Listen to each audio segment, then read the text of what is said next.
There's nothing great about a shrunk life. It is not the smallness that scares us, but it's the bigness that we are that scares us.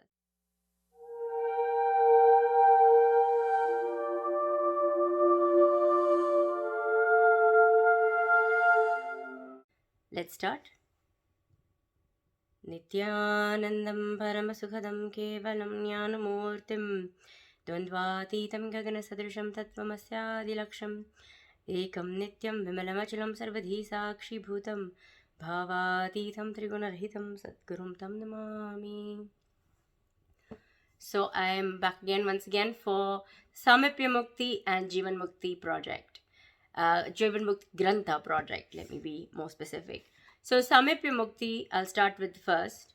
I'm seeing that the shift that's happened for me since I've started doing the Samipya Mukti project is that I actually believe I am Paramashiva. There was a gap before, and I wasn't really believing that. No, I'm not. It was a self-denial, self-denial and self-doubt and self-hatred. So that has shifted for me, where I actually experience, even if it's a small percentage, doesn't matter. I experience myself as Paramashiva. I experience myself as super consciousness, and that's what matters. So now let's do the Jeevan Mukti Grantha. So remember the Jeevan Mukti Grantha, which is the Jeevan Mukti, the Living Enlightenment book, Jeevan Mukti Grantha. I'm going to chant Mahavakya 3 times and share the excerpts from the pages that come up. So this is a direct way to connect with Supreme Pontiff of Hinduism, Shri Nityananda Paramashivaham. So let's start. I'll start with the Mahavakya. Om Nityananda Paramashivoham. Om Nityananda Paramashivoham. Om Nityananda Paramashivoham.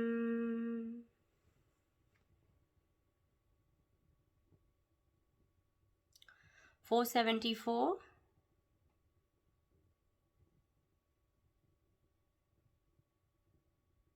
512. 474 and 512. I write that down because I sometimes forget. Okay, so 474. What does Swamiji have to guide me towards today, which is going to help me to get further breakthroughs and completion with myself? Okay, so the poet Khalil Gibran says beautifully about children, you may give them your love but not your thoughts, for they have their own thoughts. You may house their bodies but not their souls, for their souls dwell in the house of tomorrow, which you cannot visit, not even in your dreams.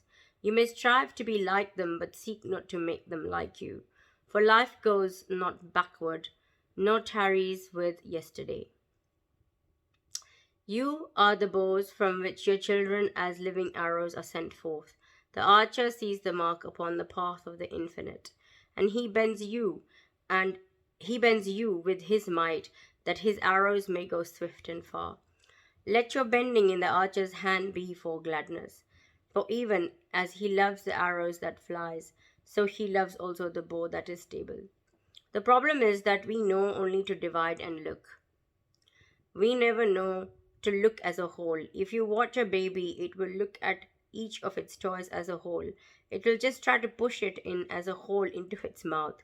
Sometimes it will push the larger part of the toy first into the mouth where it won't even fit. It doesn't know what toy it is or what its parts are or whether it is appropriate to put it into its mouth. Its eyes know only to see as whole, never divided. The moment you teach the child to divide and look, you sow cunningness in him. Oh wow. Cunningness is division. It is a constant calculation. It hinders free and innocent expression. So we've heard the divide and rule. I'm sure we've heard this saying, divide and rule. Isn't that interesting? That comes from identity, that comes from ego.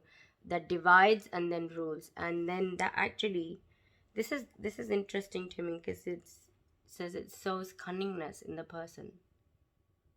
Isn't that interesting? The next one is 512. I know why I got that. I know why I got that.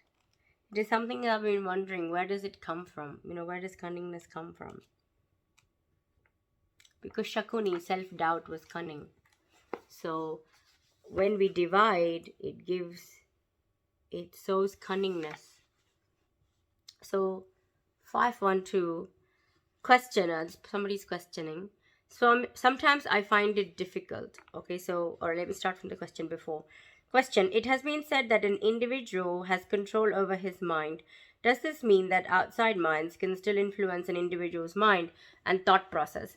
How can we control this and be liberated from anger and depression? Nice question.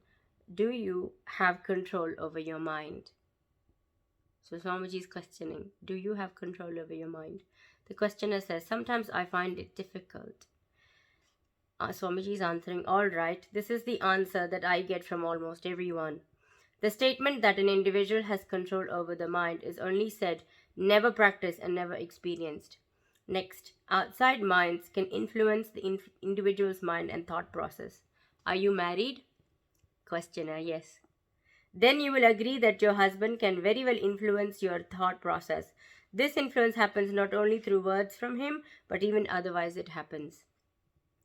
So anyway, this is good. Actually, for both of them actually are really perfect, because I just finished reviewing a film called The Kashmir Files, and I will upload that video too today.